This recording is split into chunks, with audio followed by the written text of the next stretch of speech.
በዚህ አመት ኮሪደር ብለን እንደ ኮሪደር እንደ አዲስ የምንጀምረው አይኖረንም። በየጊዜው እየጨመረ ለሚሄደው የከተማችን ህዝብ ቁጥር ንጹህ የመጠጥ ውሃ ማቅረብ ከፍተኛ በጀት የሚጠይቅ ስለሆነ በየአመቱ ከፍተኛ በጀት እናጸድቅለት ነበር። ከምናጸድቅለት ዘርፎች አንዱ ይሄ ዘርፍ ነውና ይሁን እንጂ የውሃ አቅርቦት መቆራረጥ ችግር ያልተቀረፈባቸው አካባቢዎች እንዳሉ ነዋሪዎች አንስተዋል። እነዚህን ችግሮች ለመቅረፍ ከተማ አስተዳደሩ ያዘው አቅጣጫ ካለ ቢብራራ ለማለት እፈልጋለሁ። አመሰግናለሁ። የዋጋ ጭማሪን በተመለከተ የቅዳሜና የእሁድ ገበያ በየአካባቢው ለህብረተሰቡ ምርቶችን የሚያቀርቡበት ሁኔታ ከተዘረጋው ሰንሰለት አኳያ ጥሩ ቢሆንም አንዳንድ ከለጠፉት ዋጋ ከፍ አድርገው የሚሸጡ መኖራቸውን ዝቅተኛ ጥራት ያላቸው ምርቶችም ጥራት ካላቸው ጋራ በኩል ዋጋ የሚሰጡበት ሁኔታም ይስተዋላል። በተጨማሪም መንግስት የደሞዝ ጭማሪ ማድረግን ጋር ተያይዞ አላስፈላጊ የዋጋ ጭማሪ እንዳይደረግ በጥናት ላይ የተመሰረተ የዋጋ ቁጥጥር ተከታትሎ ለማረም የከተማ አስተዳደሩ ከዚህ አኳያ ይህንን ሁኔታዎች ለማስተካከል የያዘው አቅጣጫ ላይ ማብራሪያ ቢሰጡን ብዬ ጠይቃለሁ። አመሰግናለሁ። እንደ ከተማችን አሁንም የኮሪደር ልማቱ ያልደረሰባቸው አካባቢዎች አሉ። ህዝቡ የኮሪደር ልማት ያመጣውን ጥቅም በደንብ አድርጎ ተገንዝቦ ወዶት ነው ያለውና በእነዚህ የኮሪደር ልማት ያልደረሰባቸው አካባቢዎች የኮሪደሩን ልማት ለማድረስ የከተማ መስተዳድሩ ምንድነው ያቀደው የሚለውን ነገር ክብርት ከንቲባ ማብራሪያ ቢሰጡ ለማለት ፈልጋለሁ። አመሰግናለሁ። በዚህ አመት ኮሪደር ብለን እንደ ኮሪደር እንደ አዲስ የምንጀምረው አይኖረንም። ከኮሪደር ልማት ጋራ የተነሳ ስራ በተመለከተ የተወሰኑ ማብራሪያዎችን ለመስጠት አንደኛ የኮሪደር ልማትን ከማስፋት አንፃር ልማቱ ያልደረሰባቸው ማህበረሰብ ክፍሎች ጥያቄ ያነሳሉ ተብሎ የተነሳው ትክክል ነው። እኛ ጋም ጥያቄ የሚመጣባቸው አካባቢዎች ያሉ በተለይ ከኮልፌ ክፍለ ከተማ ይመስለኛል እኛ ጋር ከሚቀርበው ጥያቄ አንፃር ልክ ነው። በየአካባቢው ከተማችንን የማደስ ከተማችንን የማዘመን ከተማችንን የማጽዳት መሰረተ ልማቶችን ለህዝብ ተደራሽ የማድረግ ስራ ሁሉም የከተማችን አካባቢዎች ላይ በጣም ያስፈልጋሉ። የተጀመሩት ስራዎች እና የተገኙት ውጤቶች ከከተማችን ስፋት አንፃር ገና ከዚህ በላይ መስራት ይገባናል። እነኚህ ስራዎች ግን ስንሰራ አቅደን ነው የምንሰራው። አቅደን ተዘጋጅተን እንደምታውቁት ቤት ያስፈልጋል። ለመሰረተ ልማቶቹ የበጀት ዝግጅት ያስፈልጋል። በጀቶቻችን ላይ ቅደም ተከተል ማስያዝ ግድ ይለናል። ከዚህ አንፃር ምክር ቤቱ ባለፈው ያጸደቀልን የ2018 ትልቁ ትኩረት የቤት ግንባታና የውሃ አቅርቦት ነው ብለን አጸድቀናል። ምክር ቤቱ ዋናውና ትልቁ ትኩረት የመኖሪያ ቤቶች ግንባታ ላይ ነው። በመቶ ሺዎች ጀምረናል። ለምክር ቤቱ መረጃ ይሆን ዘንድ ለማለት ነው። ይሄ እንደተጠበቀ ሆኖ ደግሞ የተወሰኑ መንገዶች ስታንዳርዳቸው መጠበቅ ያለባቸው የትራፊክ ፍሰቱን ለማስተካከል የሚችሉ ታቀደው ቅድሚያ ተሰጥቷቸው መሰራት ያለባቸው ህዝብ የጠየቃቸው መንገዶች አሉ። እነሱ መንገዶች ስንሰራ የኮሪደር ልማት ስታንዳርድ ነው የምንተገብረው።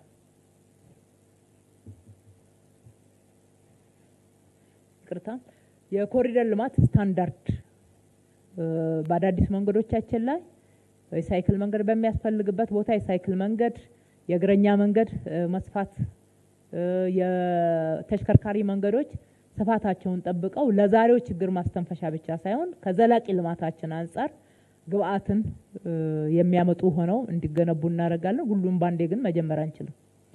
አሁን አጥንተን የጨረስነው ከኡራኤል ወደ ቦሌ ብራስ ወደ ቦሌ ቪአይፒ ኮኔክት የሚያደርገው ነው። እሱ እየተሰራ ነው ያለው። በፍጥነት ካልሰራን ደግሞ እንደምታውቁት ቢዝነስ ላይ ተጽዕኖ ያሳድራል። በአካባቢው ላይ የተወሰነ የትራፊክ ፍሰቱን ጫና እንዲፈጥር ያደርገዋልና በጣም በፍጥነት የጀመርነውን እየጨረስን ነው። አዳዲስ የምንጀምረው በዚህ አመት ኮሪደር ብለን እንደ ኮሪደር እንደ አዲስ የምንጀምረው አይኖረንም። ጥናት እናደርጋለን። ቤቶች እንገነባለን። በጥናታችን መሰረት ከህዝብ ጋራ ቅድሚያ የምንሰጣቸው ቦታዎች ያልናቸው ላይ ውይይቶች እናደርጋለን። ተግባቦት የመፍጠር ስራዎችን እንሰራለን። መንገድ ግንባታ ግን የታቀዱ ቦታዎች ስላሉ ቀድመውም የታቀዱ እናንተም በጥያቄ ስታመላልሷቸው የነበሩ ቦታዎች እና የተጀመሩ መንገዶች የተጀመሩ እዛም እዚህም ከኮንትራክተሮች ጋራ የቆዩ ከመሆናቸውና ከራይት ኦፍ ወይ ጋር ወይም ደግሞ ከልማት ተነሺዎች ጋራ አስቀድሞ አንዳንድ ችግሮች ገጥሟቸው የነበሩ ቦታዎች በራስ ኃይል ገብተን መስራት እየተገደድን ነው። ምክንያቱም የቆዩ ከመሆናቸው የተነሳ ተደጋጋሚ የዋጋ ማሻሻያ ይቀርባል። እኛ ደግሞ አሁን ከምንሰራው አንፃር አዋጭ አለመሆኑን አጥንተናል። ለማቋረጥ ስንሄድ ወደ ኢንተርናሽናል ክሌም እየሄዱ ናቸው። ቀድሞ እንግዲህ በጣም ኳሊቲ እና ጥራት ያለው መንገድ የሚገነቡት በብዛት የውጪ ናቸው ተብሎ ይገመታል መሰለኝ። ቀድሞ የተጀመሩ መንገዶች በአብዛኛዎቹ የውጪ ድርጅቶች ናቸው። በዓለም አቀፍ ደረጃ አንዳንዶቹ ክስ አቅርበውብን ነበር። ከነሱ ጋራ በተቻለ መጠን ክርክሩ ብዙ የሚያዋጣ ነው ስላላገኘ ነው በድርድር ወደ ስምምነት መተን ውል እንዲቋረጥ አድርገን በራሳችን ኃይል የአዲስ አበባ መንገዶች ባለስልጣን እንዲገነባ የማድረግ ስራ ይሰራ ነው። እነሱን ስንገነባ የኮሪደር ስታንዳርድን አስጠብቀን አሚኒቲዎች እንዲሟሉለት አድርገን የምንሰራው ነው የሚሆነው። የተሰሩ መሰረተ ልማቶችን መጠበቅ፣ መጠቀም ከዛ ጋራ ከአጠቃቀም አንፃር ያለው የአጠቃቀም ባህል እንዴት እየተሰራበት ነው፣ ህግና ስርዓት ሳያስፈልገውም ወይ ለማስተዳደር ተብሎ የተነሳው ትክክል ነው። የተሰሩ ስራዎች ከሀገራችን ከነበረችበት አንፃር ዓለም አቀፍ ተቋማት፣ አስተያየት ሰጪዎች፣ ሚዲያዎች የሚሰጡት አስተያየት ዶክተር አለማየሁ ተከበሩ ዶክተር አለማየሁ እንዳነሱት እኛም አንዳንድ ጊዜ ያስደነግጠናል። በዚህ ልክ ነው እንዴ ብለን የምናይበት ጊዜ አለ። እንደገና ተመልሰን የምናይበት ያ ክትትላችንን ጭምር ጠበቅ እንድናደርግም፣ ሁለተኛ ነገር ደግሞ የተሰሩ ስራዎች በተገቢው ስራ ላይ እንዲውሉ የማድረግ እንደዚህ አይነት ስራዎችን በምንሰራበት ሰዓት ለሀገራችን ያለውንም አስተዋጽኦ ተገቢውን ትርጉምና ክብር እንዲያገኙ የማድረግ ስራ ላይ ትኩረት አድርገን እንሰራለን። እውነቱን ለመናገር ከነበርንበት ጽዳት መሰረተ ልማቶች አጠቃቀም ስርዓት አንፃር ስናየው ሺፍት ነው ያለው። መሻሻል ብቻ ብዬ አልገልጸውም። እኔ ትልቅ ለውጥ አለ። የተሟላ አይደለም፣ ትልቅ ለውጥ አለ። አንዱ ቅድም አብዛኛዎቻችሁ ስመሰክሩ እንደነበረው በዓላቱ ላይ አየን አይደለም። እዚህ ከተማ ላይ የሚጠቀምበት የኔ የሚለው ማህበረሰብ አይደለም በእንግድነት የመጣው እንኳን እንዴት መሰረተ ልማቶቹን ሳስቶ እንደሚጠብቅ አይተናል። ሁለተኛ በጸዱና በቂ ተጨማሪ መጠቀሚያዎች ያሏቸው አካባቢዎች ላይ ትልልቅ ለውጥ አለ። አልፎ አልፎ የሚያጠፋ ያጋጥማቸዋል። ጥቅሉን ስናወራ ግን ለውጥ አለ። በሁሉም ቦታዎች ላይ የቆሻሻ መጣያ ደስትቢኖች አሉ። ደስትቢን ይጠቀማል። መጸዳጃ ቤቶች አሉ። መጸዳጃ ቤቶች ይጠቀማል። ያልከፈትናቸው መጸዳጃ ቤቶች ላይ ቅሬታ ያቀርባል። ለምንድነው የማይከፈቱት? የሚያጠፉ ሲያይ ጥቆማ ይሰጣል፣ ያስይዛል፣ ያስቀጣል ራሱ ማህበረሰቡ። ይሄ እኮ ትልቅ ለውጥ ነው። በጣም ትልቅ ለውጥ ነው። እንደውም በጣም እንድንሰራ የሚያበረታታን አቅም የሚሆነን ይሄ የህዝቡ ለውጥ ነው። ሁለተኛ ከብክለት ጋራ ተያይዞ ያለው ነው። ይሄም ጭምር ህግ አለው። ህግ አውጥተናል። ቀድሞም ነበረ እኮ ህግ ቀድሞም ነበረው። ግን ያሁኑን አዳዲስ መሰረተ ልማቶችን ስለጨመርን እነሱን ታሳቢ ያደረገ ደንብ አውጥተናል። ከአካባቢ ጥበቃ ጋራ ተያይዞ ከወንዞች ብክለት ጋራ ተያይዞ የተሰሩ ስራዎች ላይ መቼም የአዲስ አበባ ወንዞች ትንሳኤን የሆነላቸው ሞተው ነበር። አሁን እየዳኑ ነው።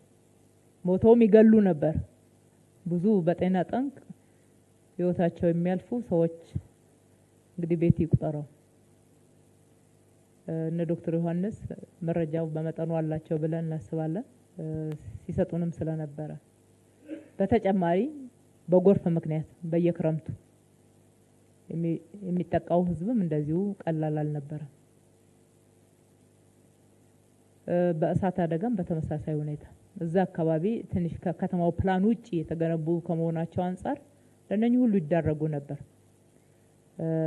ከሁሉ በላይ ግን ወንዞቹን የገደለው ከየመስሪያ ቤቱ ከየጤና ተቋሙ ስለ ጤና የሚያስተምረው ጤና ተቋም ማለት ነው፣ ከየዩኒቨርሲቲው ስለ ንጽህና የሚያስተምረን የሚነግረን ተቋም መቆጣጠር ከሚገባው የመንግስት መስሪያ ቤት ከየግለሰብ ቤቱ የሚወጣው ፈሳሽ ልክ እንደ ህግ የተፈቀደ ያክል ወደ አዲስ አበባ ወንዞች ነው የሚለቀቀው። ብዝሃ ህይወት ሲሞቱ ያው ታውቃላችሁ፣ ወንዙ አብሮ ይሞታል፣ ውሃው ይሞታል። አሁን አንደኛ ካችመንቱን የመመለስ ስራ እየሰራን ያለ ነው። ወንዞቹን የማዳን ብቻ ሳይሆን አካባቢው ለሰው በለጠ ምቹ ወክ የሚደረግበት፣ ሳይክል የሚነዳበት፣ ሰው የሚዝናናበት ከዛም አልፎ አንዳንድ ግድቦችን ጨምረን ሌሎች ከተሞች ላይ የምናየውን የጀልባ አገልግሎት ጭምር መስጠት የምንችልበትን ትልልቅ መሰረተ ልማት ነው የገነባን ያለ ነው። ትልቅ አሻራ ነው። እዚህም እዛም ኮሪደር ልማት ብለን በየመንገዱ ከገነባ ነው በላይ መሰረታዊ የምንለው ትልቁ ለውጥ ወንዞች ላይ ያመጣነው ለውጥ ነው። አሁን የተጀመሩ 7 ወንዞች ናቸው። 45 ኪሎ ሜትር ነው። እንደው ይሄንን የራስ አቅም የኢትዮጵያ ልጆች የሰሩትን ስራ ምክር ቤቱ ተገቢውን ክብር እንዲሰጠው ወንዞች ላይ ክቡር ጠቅላይ ሚኒስትራችን ወደ ስልጣን ሲመጡ ለአዲስ አበባን እንደ ስሟ ውብ አበባ እናደርጋታለን ሲሉ የመጀመሪያው ቪዥናቸውን የአዲስ አበባ ወንዞች ሸገር ቢዩቲፊኬሽን በሚለው ፕሮግራም ይፋ ያደረጉት እንደነበር ታስታውሳላችሁ። ከሀገራት ኤድ ለምነው እርዳታ ለምነው አግኝተው እዚህ አፍንጮ በር አካባቢ አስጀምረው ነበር። እስከ ፒያሳ ባለው 1-2 ኪሎ ሜትር የሚሸፍን ማለት ነው። በአጠቃላይ ስምምነቱ ወደ 11 ኪሎ ሜትር የሚሸፍን እንዲሰራ ነው። በ5 ዓመት ውስጥ የተሰራው 2 ኪሎ ሜትር ነው። 2012 ነው የተጀመረው። 2017 ሁለተኛው ኮሪደር ታውጆ እስከምንገባበት ድረስ እነሱ እጅ ነበር የነበረው። 2 ኪሎ ሜትር ነው። ብዙ በእርዳታ የመጣ ስለሆነ መውቀስ ፈልጌ ሳይሆን የኢትዮጵያውያኖችን እውቀት፣ ጥበብ፣ ኮሚትመንት፣ ችሎታ በሚገባ ማወቅም መጠቀምም ዘላቂ ማድረግም ተገቢ ስለሆነ እንደ ከተማችን አቅደን መግባት እንዳለበት ተስማምተን ሁለተኛው ኮሪደር ክቡር ጠቅላይ ሚኒስትራችን ይህንን እንደ ኮሪደር እንድንይዘው እነዚህ ሰዎች ብዙም ይዘውን እየሄዱ አይደለምና ባለቤቱን ይዘው እንደሚገባ ተስማምተን ስንጀምረው ያለማጋነን 45 ኪሎ ሜትር በ8 ወራት ነው የተሰራው። 1 አመት ባልሞላ ጊዜ ከወንዞቹ ላይ ያነሳነው ማህበረሰብ ያው ቀድሞ የተገነቡ ቤቶችን ቢሆን ቤት ሰጥቶ ሰው አንስቶ ከዛ አጽድቶ መሄድ ቀላል አይደለም። በመጀመሪያው ፕላን የተያዘው በ15 ሬዲየስ ውስጥ ነበር በእርዳታ የጀመርነው ማለት ነው። ስራ አስፈጻሚዎቹ አላችሁ የጉለሌ የአራዳ የመሰላችሁ እዚህ ክፍል በ15 ሬዲየስ ውስጥ ነው 2 ኪሎ ሜትር እንኳን መሙላት አቅቶን 5 አመት የፈጀው። እኛም በደንብ ስራው ገብቶን በዛ ጊዜ አልደግፍናቸው ሊሆን ይችላል። ለማንኛውም ባለፉት 9 ወራቶች ቦታውን ከማጽዳት እስከ ግንባታ ድረስ ባለው ከእንጦጦ እስከ ፒኮክ ድረስ 21 ኪሎ ሜትር እስከ 100 ሜትር ርቀት ድረስ እየሄድን እየሰራን ከአካባቢው ጋራ መኖሪያ ሲያስፈልግ ተጨማሪ አፓርትመንትን ያካትታል። ሞልን ያካተተ ጉለሌ አካባቢ ብትሄዱ አሁን እዛ አካባቢ የእደ ጥበብ ስራዎችን መሸጫ ማምረሻዎችን ያካተተ ካፍቴሪያዎች፣ ሰዎች የሚያርፉበት ትልልቅ ስራ እድል የፈጠሩ ፒኮክ ውስጥ ብትሄዱ ፒኮክ ፓርክ ጭምር ለዘመናት የተጣለ ነው ማለት ይቻላል። እንደ አዲስ ነው ስሙን ጠብቆ ዛፎቹን ብቻ ሳንነካ ኤቭሪቲንግ እንደ አዲስ አኒማል ሳፋሪ፣ ወተር ፓርክ፣ ትልልቅ መሰረተ ልማቶች ወክ የሚደረግባቸው አዳዲስ ከዚህ በፊት ያልነበሩን በኢትዮጵያ ውስጥ ሌላ ሀገር ስናይ ምን ጓጓላቸው መሰረተ ልማቶችን አስገብተን እየሰራን ነው። በቅርብ ጊዜ ያልቃል። እሱም ብቻ አይደለም እና አምባሳደር ፓርክ ማንም እኮ አይገባበትም ነበር። ጥንታዊ ፓርክ ነው፣ አዲስ አይደለም። ማንም አይሄድበትም። አይመችማ። ለአፍንጫም ለጤናም ሰው የተሻለ ቦታ ይፈልጋል። በአንድ በኩል የቁርጡሚ ወንዝ፣ በሌላ በኩል የቀጨኔ ወንዝ፣ ከዛ ከነዘውዲቱ የሚወጣውም አንድ ላይ ተጨምሮበት አያስጠጋም ነበር። ሱሪ ኢኖቬት የማድረግ ብቻ ሳይሆን ሁለቱ ወንዞች እንዴት እንዲገናኙ እንደተደረገና እንደተገነባ በዚህ ሰዓት ብዙ ኤክስፕሌን አድርገን ላንጨርሰው እንችላለን። ነገር ግን ብክለትን ከመከላከል አንጻር ረጅም ርቀት ተሄዷል። ወንዞቻችን የቱሪስት መዳረሻ የማድረግ ስራ ተሰርቷል፣ እየተሰራ ነው። የሚቀሩን በርካታ ወንዞች አሉ። እነኚህን ከሰራ እነኛን ማንሰራበት ምክንያት የለም። እንደነገርኳቸው ዲዛይን እና ትልልቅ ሪቨር ባንክ ላይ ከሚሰሩት ውጪ ማህበራት ናቸው የሰሩት። ማህበራት ዲዛይን ላይ ክላሪቲ ፈጥረን ጥሩ ኮንሰልታንቶችና የኛም ያመራሩ የቅርብ ክትትልና ድጋፍ ተደርጎላቸው ማህበራት ናቸው 70 እጁን የሰሩት። በርካታ የተባበሩ የኛው ደግሞ ፓርትነሮች አሉ፣ የኢትዮጵያውያን ማለት ነው ባለሀብቶች አብረውን ሰርተዋል። እነሱንም እናመሰግናለን። ዶክተር አለማየሁ ካነሱ ጥያቄ አንጻር ህግ አውጥተናል። ያወጣነው ህግ ብክለትን መከላከል የሚያስችል ህግ ነው። ይህንን አጠቃላይ ማህበረሰቡ ላይ የታየውን ለውጥ ጆይን ያላደረጉ ወይም ደግሞ በዛ ደረጃ ያልተቀየሩ ወይም ደግሞ እየለማ ያለው የሌላ ሀገር ከተማ ይመስል ብዙም የማይመቻቸው አንዳንዶች እነሱንም ታሳቢ ያደረገ የለማው የህዝብ መሰረተ ልማት ነው፣ መጠበቅ አለበት። በተገቢው ጥቅም ላይ መዋል ስላለበት ጥብቅ ህግን ያወጣ ነው። በሌላ በኩል ደግሞ ተቋም አቋቁመናል። የኮሪደር ልማት አስተዳደር ትልቅ ኢንቨስት ያደረግንበት ስራ የሰራንበት የደከምንበት ስለሆነ ለትውልድ እንዲሸጋገር እንፈልጋለን። ስርዓት ይቀያየራል፣ ፖለቲካ ስርዓት ይቀያየራል። ነገር ግን ደግሞ ከተማችን ዘላቂ ናት። ለሁሉም የለማ ይሻላል፣ የለማ የተቀየረ ይሻላልና ማልማት መቀየር ደግሞ ለህዝብ ነው፣ ለትውልድ ነው። አትሊስት ለልጆቻችን ብለን እንኳን ማሰብ ይገባል።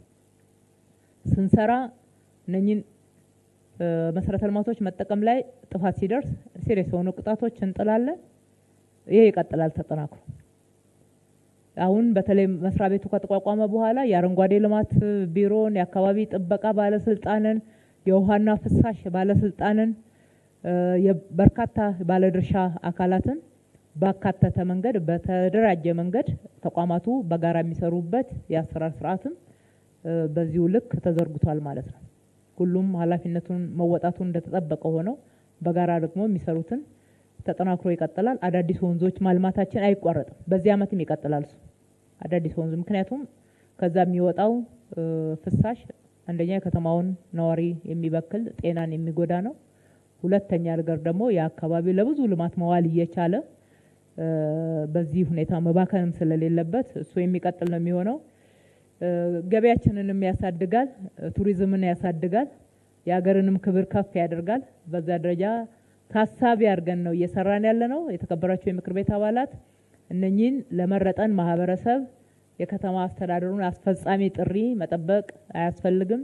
ከማህበረሰባችሁ ጋራ ከመረጠን ህዝብ ጋራ ሆነን በየአካባቢያቸው የተሰራ መሰረተ ልማቶችን ማየት ማህበረሰቡ ከዚህ በላይ ያጠቃቀም ልምድ ላይ ግልጽነት እንዲኖረው በራሱ ገንዘብ ነው የተገነባው፣ ለሱ ነው የተገነባው፣ መጠበቅ እንዲችል መጠቀም እንዲችል ተጠቃሚነቱን ማረጋገጥ ላይ ቀጣይነት ባለው መንገድ ክትትል እንዲኖረው ማድረግ ላይ ከዚህ በላይ ለውጥ እንፈልጋለን። በየአካባቢው ሲቆሽሹ ሲበላሹ ሳይ ማህበረሰቡ ራሱ ዋና ጠባቂ ዋና ጠበቃ መሆን እንዲችል ማስገንዘብ ላይ በዛ ደረጃ ኃላፊነት ከዚህ በላይ እንዲሰማውና እንዲቆጣጠር ማድረግ ላይ በጋራ እንስራላለው። የተነሱት ጥያቄዎች በሰጠውት ማብራሪያ ልክ ብቻ ሳይሆን በእቅዳችን ውስጥ ከዛ በላይ ትኩረት ሰጥተን በሚቀጥለው የግምገማ ወቅታችን የክትትልና የሪፖርት ወቅታችን ደግሞ በተግባር ምን ያክል ተተግብረዋል የሚለውን የገመገምን ምን ነው የሚሆነው። እጅግ አድርጌ አመሰግናለሁ። ሌሎችም የጤናው መድንም አንዱ እየጨመረ ያለበት ትምህርት ቤቶች ፈረቃ መውጣት ያልቻሉ ትምህርት ቤቶች 2-3 ትምህርት ቤቶችን አጠገባቸው ገንብተን ዘንድሮ ከፈረቃ ወጣ ሲባል ስንመዘግብ እንደገና ተመልሶ ፈረቃ ውስጥ የሚገባበት እነ ኮልፌ ክፍለ ከተማ ማንሳት ይቻላል።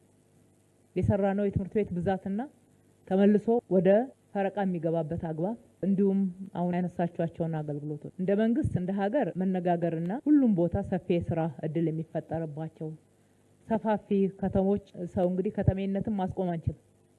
ወደ ከተማ መግባት የከተሜነት መስፋፋት ወደፊትም ተጠናክሮ የሚቀጥል ነው። መንግስትም በአግባቡ የሚመራው ነው የሚሆነው። ነገር ግን ደግሞ በዋና ከተማ ላይ ብቻ ሳይሆን በየደረጃው ሰፋፊ የስራ እድል እየተፈጠረ ህዝቡን የሚስቡ እዛው በየአካባቢው ጭምር ማቆየት መያዝ የስራ እድልም በሰፊው መፈጠር መቻል ይኖርበታል። እነኚህና መሰል ምክንያቶች ይኖራሉ ብለን ስለምንገምት ነው። ፍልሰት አለ። በሌላ በኩል ደግሞ ያለው ችግር አሁንም ያልተሻገር ነው። የትራንስፖርት አገልግሎት አሰጣጥ ላይ አሁንም የምንኮራበት አይደለም። የቅድሙ ጅምር ስራዎች እንዳሉ ሆነው እነሱ ስራዎችን ታሳቢ አድርገን ተጨማሪ ስራዎችን ለመስራት በዚህ አመትም እቅዳለን። የአንድ ማዕከል የትራፊክ ማናጅመንት የትራንስፖርት ስምሪት ማዕከላችን በዚህ አመት ሙሉ ቴክኖሎጂውን በማስገባት ከዓለም ባንክ ጋር ያለው ውል ተቋርጧል። በራሱ ምክንያት በራሳችን በጀት በከተማው በጀት ተሟላ አድርገን ወደ ስራ እናስገባዋለን ማለት ነው። ያልጎበኛችሁ ምናልባት መገናኛ ላይ G-4 ህንጻ ለዚሁ ለትራፊክ ማናጅመንትና ተያያዥ ስርዓቶች የአንድ ማዕከል የአገልግሎት ስርዓትን ለመተግበር ጨርሰናል። እቃዎቹን ማስገባት ቴክኖሎጂዎችን የተሟላ ማድረግ ነው የሚቀረን። ስምሪቶችን በሚገባ መቆጣጠር እንችላለን። ስምሪት የሚሰጡ የትራንስፖርት የሚሰጡ ከአሽከርካሪዎች ጀምሮ የስነ ምግባር መሻሻሎች አሉ። ገና ነው። ብዙ ስራ ይጠይቀናል። አሁን ከትኬት ቆራጮች ጀምሮ ትኬት እንኳን ወደ ሲስተም እየገባ ነው። ነገር ግን አጠቃላይ የሰውን የሚያስተናግዱበት ተገልጋይን የሚያስተናግዱበት ስራ ሰዓትን የሚያከብሩበት አግባብ አሁንም ተጨማሪ ስራ የሚፈልግ መሆኑን ለምክር ቤቱ ለማንሳት ነው። በዚህ አመትም አንዱ ትኩረት ሰጥተን የምንሰራው ስራ ነው የሚሆነው። ከውሃና ከመብራት አንጻር የተከበረው ምክር ቤት ያነሳው ትክክል ነው። የውሃ አቅርቦት አሁንም ሺፍት ነው። የሚቆራረጥበትም አግባብ አለ። አንዱ በዚህ ክረምት ላይ ቅድም የምታነሷቸው ሰፊ በዓላት ነበሩ። በዓላትና ዓለም አቀፍ ኩነቶች ነበሩ።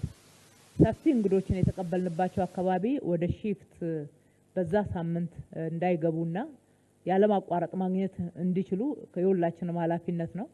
በዛ ደረጃ ሌሎች ላይ ተጽዕኖ ያሳደረበት አግባብ ይኖራል በመጠኑ። ከዛ ውጪ ያው ሺፍት ነው የውሃ አገልግሎታችን። አሁን ትራንስፖርት ላይ ያነሳውን ምክንያት አንዱ ምክንያት ነው። አለበዛ እኮ ውሃ ላይ እኮ እየተሰራ ነው ያለው። በ2017 ብቻ የውሃ አቅርቦታችን በቀን 62000 ሜትር ኩብ ጨምሯል። አዲስ ውሃ ወደ አገልግሎት አስገብተናል። አሁን አዲስ አበባ ላይ ከሚቀርበው የውሃ አቅርቦት አንጻር ስናየው ከለውጡ በፊት የነበረውና ከለውጡ ወዲህ የተሰራው ተጨማሪ የውሃ አቅርቦት ስናይ ኦልሞስት 50% ሆኗል። ከአዲስ አበባ ምስረታ ጊዜ ወስደን ስናይ ይህንን በጥናትም መረጃዎችም ስላሉ በሚገባ ሪፈር ማድረግ የሚቻል ነው። ስራዎች በጣም እየተሰሩ ናቸው። ነገር ግን አቅርቦታችንን ተደራሽ ከማድረግ አንጻር ጫናዎች አሉ። በሌላ በኩል ደግሞ የቁጥጥር ስርዓታችን ጠንካራ ለመሆኑ ነው። ጠንካራ መሆን ይገባዋል። ከዚህ በላይ የመጠጥ ውሃን ለግንባታም ለመኪና ማጠቢያም ለአረንጓዴ ልማትም በተለያየ መንገድ የሚጠቀሙ አሉ።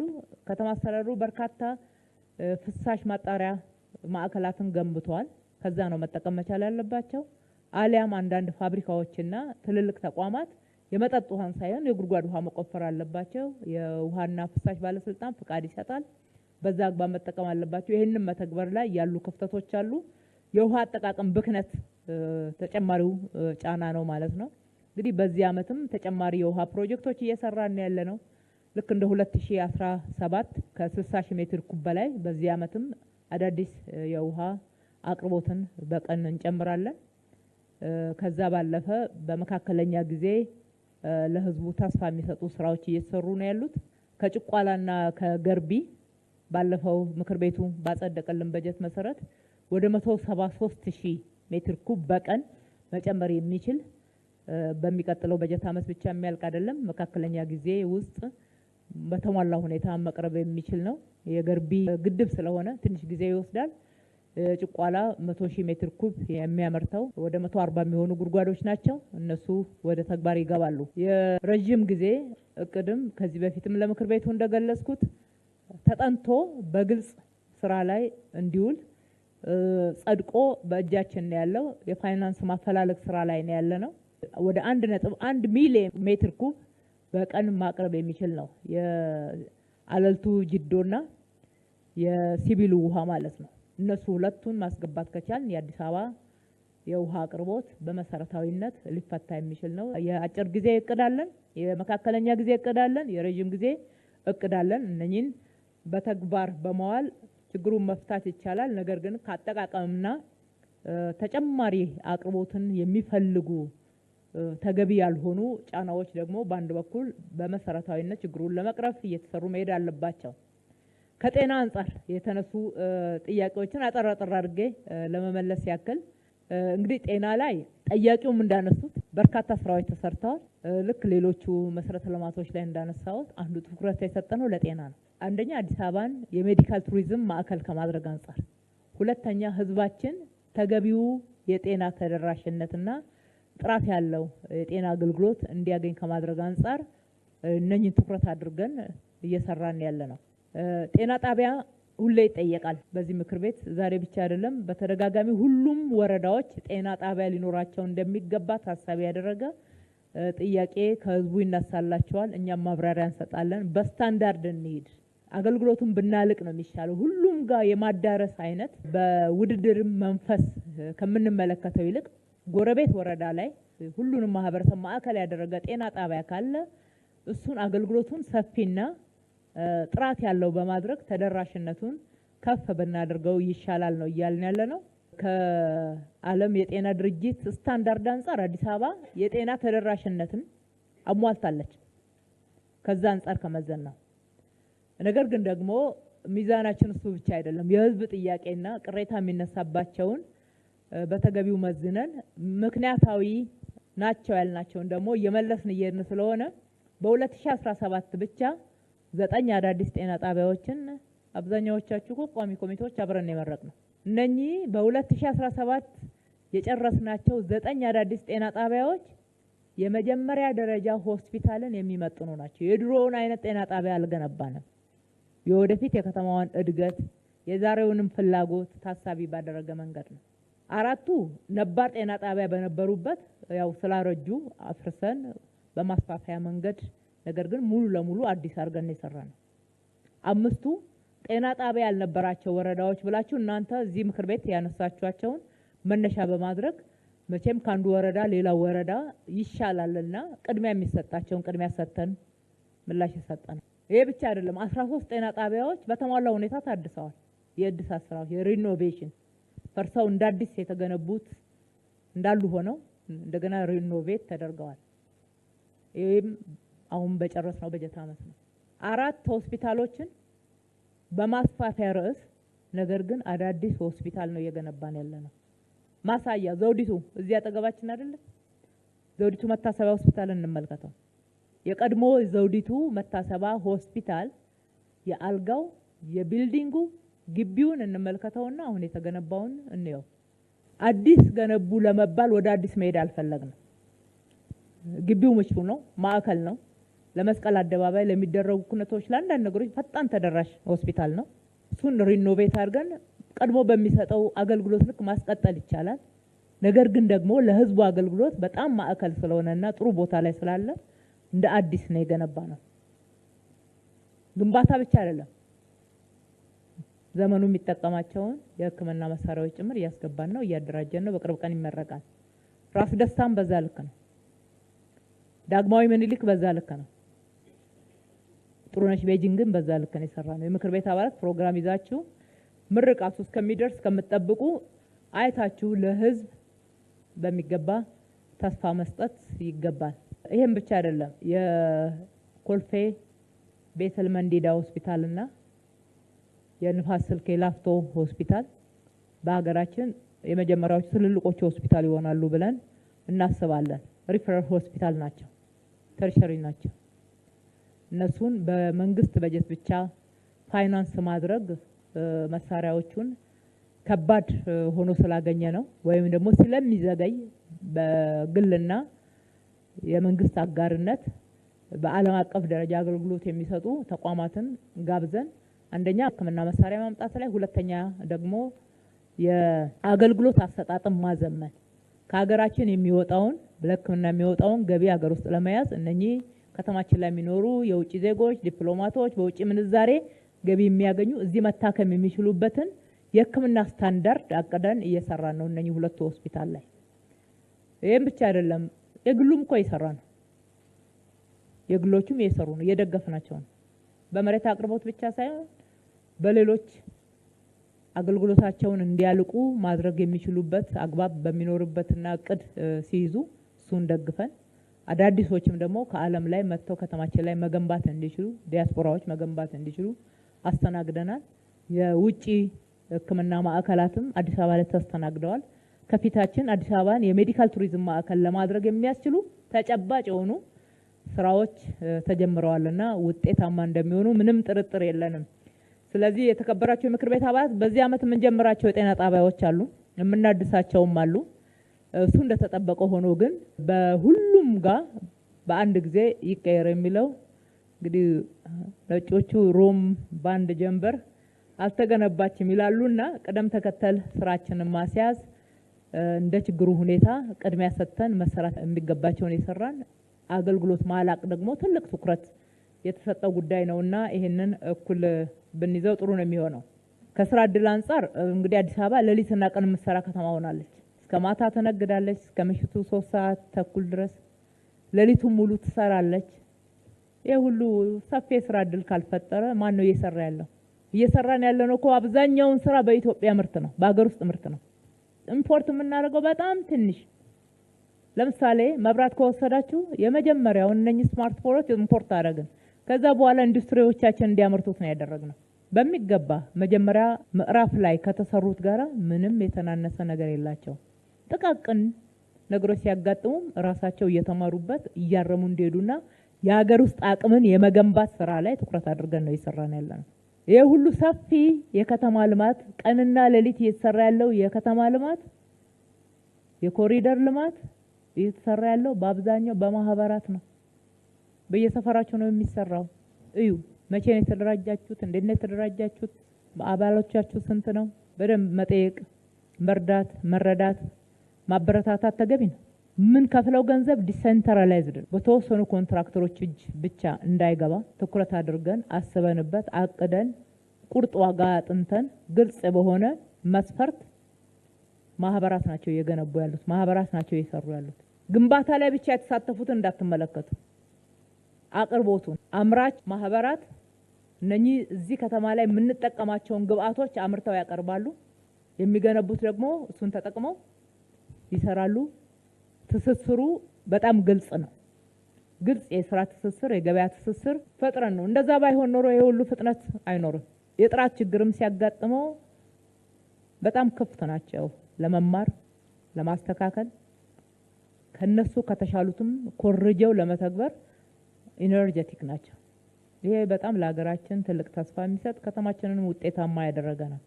ስለዚህ ከትስስር አንጻር ያለው በከፍተኛ ሁኔታ ከተማችን ላይ አቅም የተፈጠረበት ከተማችን ላይ አቅርቦት ችግር ሆኖ ከከተማ ውጪ ከክልሎች ብዙ ነገር ነው የዞርን ምንጭ ነው። በተለይ ከአረንጓዴ ልማት አንጻር እና ሌሎች የግንባታ ግብአቶች ከመንገድ ግንባታ አንጻር በተለይ ወጣ ብለን ለማምጣት የምንገደድባቸው አጋጣሚዎች አሉና በሰፊው ነው የተሰራ ያለው። መስራት የሚችልና መስራት ፍላጎት ያለው በከተማችን ውስጥ ቀንና ሌሊት ሰርቶ ገንዘብ ለማግኘት የሚያስችል ሰፊ እድል ነው፣ ሰፊ በር ነው ተከፍቶ ያለው። ስራን ለሚመርጡት ይጠባል፣ እንደዛ ምቹ ላይሆን ይችላል። ስራን በትልቅ ጫና ውስጥ ነው እንዲሰሩ እያደረግን ያለ ነው። ከዛ የስራ ባህል ጋራ መላመድ ይጠይቃል። ለነሱም ለሀገራችንም በአጠቃላይ የሚያስፈልገን ስለሆነ በዛ ልክ ነው እየመራን ያለነውም እየተሰራ ያለው። እንግዲህ ከተማችን ውስጥ በርካታ እና ሰፋ ያለ የአነስተኛ ባለሀብት ቁጥር እየጨመረ ነው። በእኛ ክትትል ምን ከፍላቸው እነኚህ በቢሊየን የምናወጣቸው ገንዘቦች ብዙ ማህበራት ብዙ ቤት ውስጥ ነው እየገቡ ያሉትና የተወሰኑ ሙያ የሚፈልጉ ኮምፕሊኬሽን አላቸው ያልናቸውን ስራዎች ለኮንትራክተር እንሰጣለን። ሌሎችን ግን በዛ ስራ እናሰራለን። ሰፊ የስራ እድል ነው የሚፈጠሩ። እነኚህ የተፈጠሩት ሞሎች፣ ሻይ ቤቶች፣ የህፃናት መጫወቻዎች፣ የኳስ መጫወቻ ቦታዎች፣ የስፖርት ማዘውተሪያ ስፍራዎች፣ የመኪና ማቆሚያዎች፣ ተርሚናሎች፣ ሱቆች፣ የገበያ ማዕከላት ሁሉም ቋሚ የስራ እድል ነው የሚፈጥሩት እና ፈጥረዋል። ባለቁት ኮሪደሮች ላይ ማየት ብቻ መጎብኘት ብቻ የሚፈልጉት ቋሚ የስራ እድል ፈጥረዋል። ከቤተሰብ ውስጥ አንድና ሁለት ሰው የስራ እድል ሲፈጠርለት ደግሞ አብረው የሚቀጠሩ በዛ ስራ ውስጥ ሰፊ የስራ እድል የሚያገኘው ማህበረሰብ ቁጥር ሳይቆጠር ነው። 96,000 ያክል በዚህ ክረምት ብቻ የስራ እድል ፈጥረናል፣ ቋሚ የስራ እድል ፈጥረናል በሚል የተነሳው ማለት ነው። ኢንዳይሬክት ደግሞ ተጠቃሚ የሚሆነው ማህበረሰብ ታሳቢ ማድረግ ጥሩ ነው። ከኪነ ጥበብ አንጻር የተነሱት እውነት ነው። ከኪነ ጥበብ አንጻር ከተማችን ላይ ሰፊ ፍላጎት አለ። እንደ ከተማችን ብቻ ሳይሆን አዲስ አበባ ላይ የሚሰራው የኪነ ጥበብ ስራ ለሀገራችን ትልቅ ትርጉም የሚሰጥ ነው። ዋናው የኪነ ጥበብ ማዕከል አዲስ አበባ ነው።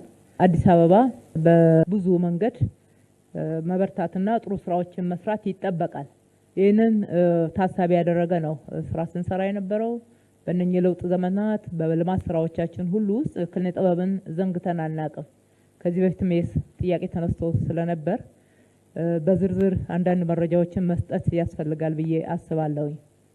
እንግዲህ ኪነ ጥበብ የወል ትርክታችንንም ሆነ ብሔራዊነታችንን ለማሳደግ ተግባቦትን ለማምጣት የአስተሳሰብ አንድነት ከዛም ደግሞ የተግባር አንድነትን ለማምጣት ትልቅ ሚና ትጫወታለች። ስለዚህ ኪነ ጥበብን መደገፍ፣ ኪነ ጥበብን እንዲያድግ እድል መክፈት፣ ማበረታታት ተገቢ ነው እንደ መንግስት። የኛ ሀገር ብቻ አይደለም፣ ወጣ ብለን ልምዶች ስናይ እነ ኒውዮርክን እነ ዱባይን ሌሎች ሀገራትን ጭምር የሰሩትን ስራ ለዓለም ያስተዋወቀና የቱሪስት መዳረሻ እንዲሆኑ ያደረጋቸው እዛ የተቀረጹ ፊልሞች እና የተሰሩ ኪነ ጥበብ ስራዎች ናቸው የመስህብ ማዕከል ያደረጋቸው። ይህንን ታሳቢ ባደረገ መንገድ በዚህ ደረጃ የኛ የኪነ ጥበብ ስራ ማደግ እንዲችል ማድረግ ላይ ተገቢው ድጋፍ ያስፈልጋል ብለን አቅደን በቢሊየን በጀት መድበን ነው ኢንቨስት እያደረግን ያለ ነው። በዝርዝር መረጃ የተወሰኑ ለአብነት ለማንሳት ያክል በእነኚህ የለውጥ ዘመናት ነባር የቲያትር ቤቶች፣ የሲኒማ ቤቶችን አድሰናል። ከአዲስ አበባ ባህልም አዳራሽ ጀምሮ መዘጋጃ ቤት ውስጥ ካለው ጀምሮ ማለት ነው። ሌሎችንም ነባር ቲያትር ቤቶችን ሀገር ፍቅር ቲያትርን፣ እነ ሲኒማ አምፐር፣ እነ ብሔራዊ ቲያትርን ጭምር የፌዴራል ነው ብለን ዝም አላልንም። ከተማችን ላይ በተገቢ ሁኔታ መስህብ መሆን እንዲችሉ የምንችለውን ያክል እድሳት አድርገናል። እነ ሜጋ አምፊ ቲያትር ታድሰዋል። አካባቢያቸውም የሚስብ እንዲሆን ለማድረግ ጥረት ተደርጎ ውጤት ተገኝቶበታል። ነባሮቹን ከማደስ በተጨማሪ ግን አዳዲሶች ኪነ ጥበብ ከአዳራሽ ወጣ ብላ ወደ ህዝብ ጠጋ ማለት አለባት። ብዙ ትውልዶች አሉ፣ አዳዲስ የሚነሱ ልጆች፣ አዳጊ ልጆች፣ ታዳጊዎች ታይለንት አላቸው። ታይለንታቸውን የሚያወጡበት የበለጠ ዓለም ላይ የሚመለከቱትን ራሳቸው መስራት የሚችሉበትን ፍላጎት ወደ ተግባር መቀየር እንዲችሉ ከ110 በላይ ፕላዛዎችና 50 ያክል አምፊ ቲያትሮች ተገንብተዋል አዲስ አበባ ላይ። በአዳራሽ ብቻ ማሳደግ ስለማንችል አዳራሽም ያስፈልጋል፣ ዘመናዊ ስቱዲዮዎች ያስፈልጋሉ፣ የቀረጻ ቦታዎች ያስፈልጋሉ። እሱን ታሳቢ ያደረገ ደግሞ አሁን እንግዲህ በቅርብ እዚሁ አድዋ ድል መታሰቢያ ላይ የጋሻና የድል ሲኒማ እዚህ ግቢ ተገንብቷል ማለት ነው። አድዋ ድል መታሰቢያ ላይ ጋሻ ሲኒማ አዳራሽ፣ ድል ሲኒማ አዳራሽ እዚሁ የሚገኝ ነው። በሳይንስ ሙዚየምም በተመሳሳይ ሁኔታ ተገንብቷል። ራሱን ችሎ ደግሞ ለኪነ ጥበብ ብቻ ተብሎ ለቲያትር ብቻ ተብሎ ከ2 ሳምንት በፊት ኦሎምፒያ ላይ የተገነባውና የተመረቀው እጅግ በጣም ዘመናዊ ባለ 14 ወለል ህንፃ ዓለም ላይ ቴክኖሎጂው የደረሰበትን በማጥናት ሙሉ ለሙሉ በመጠቀም ኪነ ጥበብን ለመደገፍ ምቹ ለማድረግ ሳቢ ለማድረግ ስራ ሰርተናል። ይሄ ቀላል አይደለም። በቴክኖሎጂውና በግብአት ብቻ በቢሊየን ያወጣ ነው። ትኩረትን ያሳያል ይመስለኛል። ህንፃውን ለመገንባት በቢሊየን ያወጣ ነው። ትኩረትን ያሳያል። በተመሳሳይ ሲኒማም ራሱን የቻለ ኮምፕሌክስ እንዲኖረው ሰንጋተራ ላይ አዲስ ሲኒማ ኮምፕሌክስ እግረ መንገዴን በዚሁ ጋብዛችኋለሁ። በነገው ዕለት ይመረቃል። እንድትገኙ አብረን እንመርቅ። በጣም ዘመናዊ ህንፃ ነው። ባለ 15 ወለል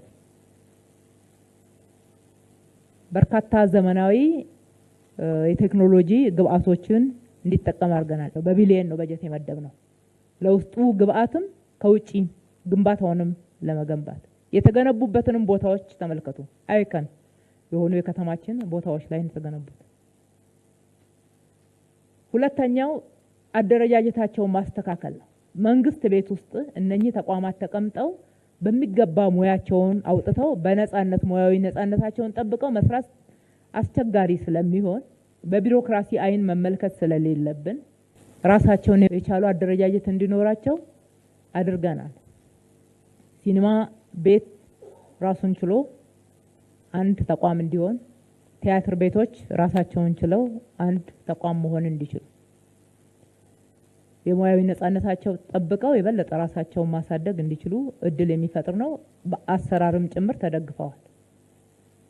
ሁለተኛ በበጀትም ሁል ጊዜ መንግስት ላይ የሚደገፉ ወይም ደግሞ ከመንግስት የሚጠብቁ እንዳይሆኑ ተደርጎ ነው። እነኚህ ህንፃዎች አብዛኛው ክፍላቸው ገቢ የሚያስገኝ ነው። እነሱ ከሚጠቀሙበት ተጨማሪ ያለው ደግሞ ገቢ ማስገኛ እንዲሆናቸውና ቋሚ ገቢ ማግኘት እንዲችሉ የሚያደርግ ነው። ከዛው ደግሞ በሚሰሩት የኪነ ጥበብ ውጤት ናሬሽንን ከማስተካከል ከመገንባት በተጨማሪ የወል ትርክቶቻችንን ብሔራዊነትን ከመገንባት የህዝብን አንድነት የህዝብን እሴት ባህሎቻችንን በዛ ውስጥ ያለውን አንድነት ቅድም ስናደንቃቸው የነበሩ የህዝብ እሴቶችና ትውፊቶችን ለዓለም ከማስተዋወቅ በተጨማሪ ራሳቸውም ደግሞ ከዓለም ጋራ ተወዳዳሪ ሆነው የነሱንም ገቢ ማሳደግ የሚችል የሀገርንም ገቢ ማሳደግ የሚችል የቱሪስት መስታሰቢያ መሆን እንድንችል የሚያደርግ ስራ ይሰራሉ ብለን እንጠብቃለን። በዚህ በኩል ከያንያን የኪነ ጥበብ ባለሙያዎች ደግሞ ራሳቸውን ማሳደግ፣ ቤቱን በሚገባ መጠቀም፣ ቴክኖሎጂውን በሚገባ መጠቀም ዓለም ከደረሰበት የሙያ ስታንዳርድ አንጻር ራሳቸውን መቃኘት፣ በተለይ ደግሞ ወጣቱ መውጣት አለበት። ለወጣቱ በደንብ በር መከፈት መቻል አለበት። ታይለንት ያላቸው ትልልቅ ስራዎችን መስራት የሚችሉ ፈጥነው ከዓለም ጋራ ኮኔክት አድርገው አዳዲስ ፕሮዳክትን ማምጣት የሚችሉ ወጣቶች አሉና ዩኒቨርሲቲዎችም እነኚህም በተለይ አዲስ አበባ ዩኒቨርሲቲ እንደዚህ አይነት ወጣቶችን በማሰልጠን በማስመረቅ በኩል ትልቅ ድርሻ ስላለው ለነሱም ምቹ ሁኔታ የሚፈጥር ትላልቅ በር ተከፍቷል። አንጋፋዎቹን የሚያከብር ከአንጋፋዎቹ መማር በተጨማሪ ደግሞ ለወጣቶቹ ሰፋፊ እድል የሚሰጥ ነው። ስለዚህ ትኩረት ሰጥተናል ለማለት ነው። ትኩረት ሰጥተን እነኚህን እየሰራን ነው። ከዚህ በኋላ ደግሞ በኮንቴንት እየገመገምን ድጋፍ የምናደርግ ያጠራቸውን ወይም ደግሞ ያነሳቸውን የምንደግፍ ነው የሚሆነው።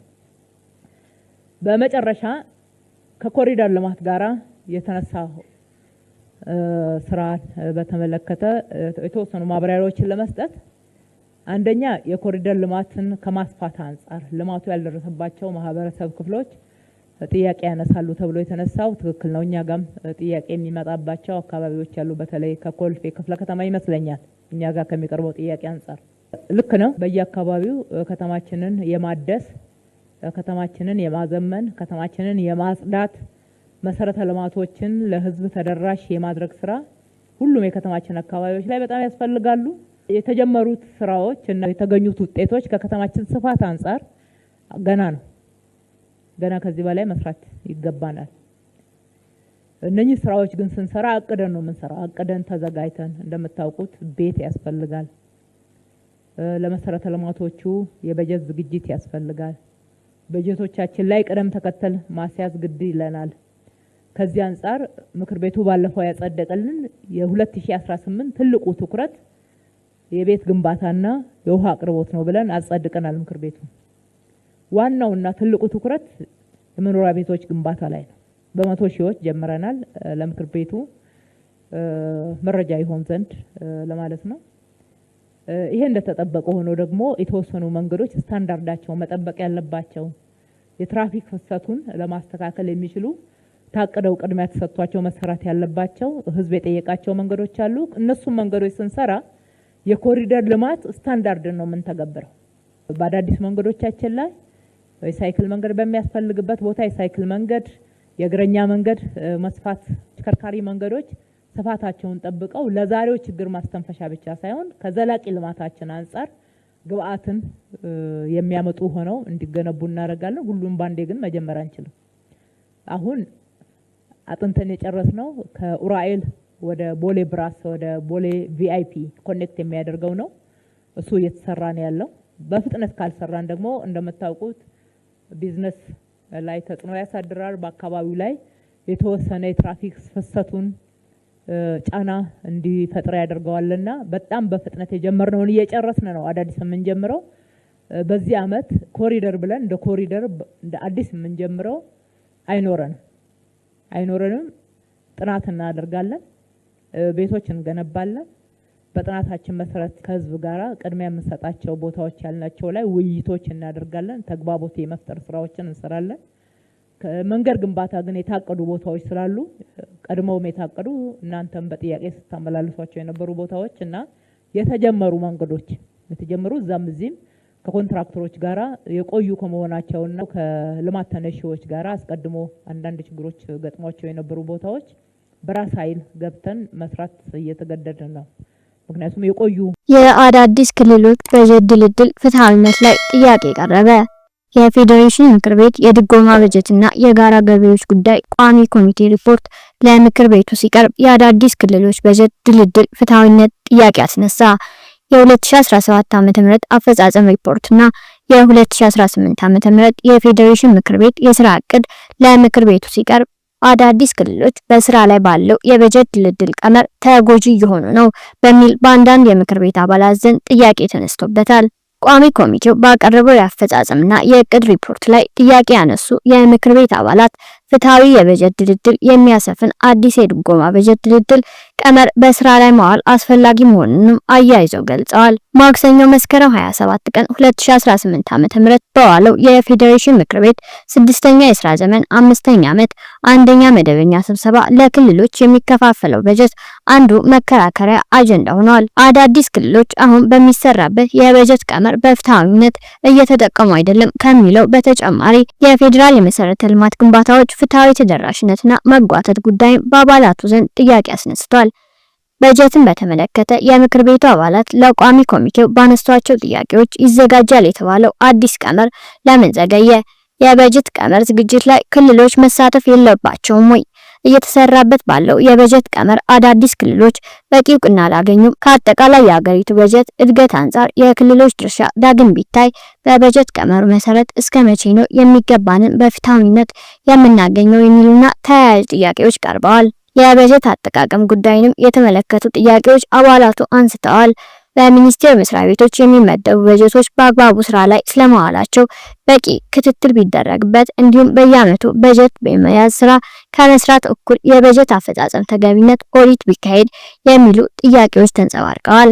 አንዳንድ የምክር ቤት አባላት በበኩላቸው ከበጀት ጉዳይ ጋር በማያያዝ መሰረተ ልማቶችን የተመለከቱ ጉዳዮችን ጠይቀዋል። የኤርፖርቶች ግንባታ ዘግይቷል፣ የመንገዶች ግንባታ ተጓድቷል ያሉት የምክር ቤት አባላት የፌዴራል መንግስት ለሚያካሂዳቸው የመሰረተ ልማት ስራዎች ክልሎች ካሳ እንዲከፍሉ መገደዳቸው በበጀትም ሆነ በመሰረተ ልማት ስርጭት ላይ ተጨማሪ ጫና እየፈጠረ ነው የሚል ጥያቄም ለቋሚ ኮሚቴው አቅርበዋል። ለእነዚህ ጥያቄዎች ምላሽና ማብራሪያ ያቀረቡት የድጎማ በጀትና የጋራ ገቢዎች ጉዳይ ቋሚ ኮሚቴው ጸሐፊ አቶ ኃይሉ ኢፋ አዲስ የበጀት ቀመር ለማዘጋጀት ወሳኙ ጉዳይ መረጃ መሆኑን ተናግረዋል። የፕላንና ልማት ሚኒስቴር እንዲሁም የኢትዮጵያ ስታትስቲክስ አገልግሎት ተለውጧል ከሚባለው የሀገሪቱ ሁኔታ ጋር አብሮ የሚሄድ መረጃ የሚያቀርቡ ከሆነ ምክር ቤቱ መረጃውን ተንተርሶ ቀመር ለማዘጋጀት ዝግጁ መሆኑን ገልጸዋል። ቀመር ማለት መረጃ ነው። አሁን ያለን ቀመር በተዘጋጀበት ዓመት የነበረው መረጃ ነው። በመሰረተ ልማት ስርጭትና በሀብት አስተዳደር ላይ ክትትል የሚያደርገው እኛ ሳንሆን የሕዝብ ተወካዮች ምክር ቤት ነው ሲሉ አቶ ኃይሉ አብራርተዋል። የቋሚ ኮሚቴው ምክትል ሰብሳቢ አቶ አሻድሊ ሐሰን በበኩላቸው እየተሰራበት ያለውን የበጀት ቀመር በአዲስ ለመተካት በአገር አቀፍ ደረጃ የህዝብና ቤት ቆጠራ ማካሄድ እንደሚጠይቅ ገልጸዋል። ያም ቢሆን አዳዲስ ክልሎች መፈጠራቸው አዲስ የአስተዳደር መስሪያ ቤቶችና መዋቅር መብዛቱን ማስከተሉን በመጥቀስ ይህ ደግሞ ተጨማሪ የበጀት ጫና መፍጠሩን አስረድተዋል። የበጀት ቀመሩ እስኪስተካከልና ሁሉም ፍትሃዊ የሚለው አዲስ አሰራር እስኪተገበር ድረስ የመንግስት ፖለቲካዊ ውሳኔዎችን የሚጠይቁ ጉዳዮች ስላሉ በዚህ አግባብ ቅሬታዎች እንደሚስተናገዱ አክለዋል። በሌላ መረጃ በኢትዮጵያ ያለው የድህነት ምጣኔ በ2025 ወደ 47 በመቶ ከፍ ሊል እንደሚችል የዓለም ባንክ አስታወቀ። የዓለም ባንክ ድህነትንና የሀብት ፍትሃዊነትን በተመለከተ ከሰሞኑ ባወጣው መረጃ በኢትዮጵያ በተያዘው በአውሮፓውያን አቆጣጠር 2025 የድህነት ምጣኔ ወደ 43 በመቶ ከፍ ሊል እንደሚችል አሳወቀ። የዓለም ባንክ የድህነት ምጣኔና የሀብት ፍትሃዊነት ሰነድ ኢትዮጵያ ባለፉት 2 አስርት ዓመታት ድህነትን ለመቀነስ መሰረታዊ ስኬቶችን ብታሳይም የውጭና የውስጥ መሰናክሎች የዜጎች ኑሮ ሁኔታ ላይ ከፍተኛ ተጽዕኖ ማሳደራቸውን አስታውቋል። የኮቪድ-19 ወረርሽኝ፣ የሰሜን ኢትዮጵያ ጦርነትና ከፍተኛ ድርቅ የሀገራዊ ጥቅል ምርት እድገቱን እንዳቀዘቀዘውና የዋጋ ንረቱን እንዳባባሰው አክለው ገልጸዋል። የሀገሪቱ የድህነት ምጣኔ እንደ አውሮፓውያን አቆጣጠር በ2016 ከነበረበት 33 በመቶ በ2021 ወደ 39 በመቶ ከፍ ማለቱን የገለጸው የዓለም ባንክ ይህ መለኪያ በቀን ከ$3 በታች የሚያገኙ ዜጎችን ግምት ውስጥ በማስገባት ነው። ከኢትዮጵያውያን መካከል 37 በመቶ የሚሆነው ዜጋ ከ$3 በታች ገቢ ያለው፣ 38 በመቶ ቢያንስ አንድ ለትምህርት የደረሰ ህፃን ትምህርት ቤት ያልገባ የቤተሰብ አባል ያላቸውና 26 በመቶ የመጀመሪያ ደረጃ ትምህርት ያልጨረሱ ጎልማሶች እንደሚሆኑ ተገልጿል። በተመሳሳይ ስታንዳርዱን የጠበቀ የመጠጥ ውሃ የሌላቸው 41 በመቶና ስታንዳርዱን የጠበቀ የፍሳሽ አገልግሎት የሌላቸው 95 በመቶ ናቸው ይላል። የዋጋ ንረት የከተማ ነዋሪውን በትልቁ በትር እያሳረፈበት መሆኑን ያስታወቀው የዓለም ባንክ የገጠሩ ማህበረሰብ ከገበያው ጋር ባለው እምብዛም ያልተጠናከረ ግንኙነት የዋጋ ንረቱ እንደ ከተማው እንዳልበረታበት ያስረዳል። መሰረታዊ በሆነ መንገድ የኑሮ ደረጃ በገጠሩ ማህበረሰብ ማሽቆልቆሉን ገልጾ 3/4 የሚሆነውና በገጠር የሚኖረው የሀገሪቱ ህዝብ በድህነት ውስጥ እንደሚኖር ያስረዳል። በገጠሩ የኢትዮጵያ ክፍል የሰው ሀብት ልማት ዝቅተኛ መሆኑ አሳሳቢ እንደሆነ ገልጾ እንደ አውሮፓውያን አቆጣጠር በ2021 86 በመቶ የሚሆነው የገጠሩ ጎልማሳ የመጀመሪያ ደረጃ ትምህርት ያላጠናቀቀ ነው ብሏል። በአማካኝ ግማሽ ከሚሆነው የገጠሩ ቤተሰብ በእያንዳንዱ ቤተሰብ ውስጥ ቢያንስ አንድ የቀነጨረ ልጅ እንዳላቸው የዓለም ባንክ መረጃ ያስረዳል።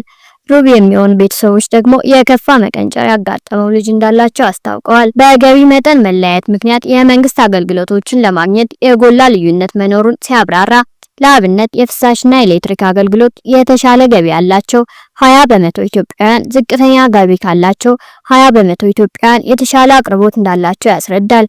የሀገሪቱ ሀብት ባለቤትነትና ክፍፍል የድህነት መጠኑን በስፋት እንደሚያሳይ የገለጸው የዓለም ባንክ 1 በመቶ የሚሆነው የድሃው የኢትዮጵያ ሕዝብ ክፍል ብቻ መኪና፣ ማቀዝቀዣ፣ ኮምፒውተርና ብስክሌት እንዳለው ገልጿል።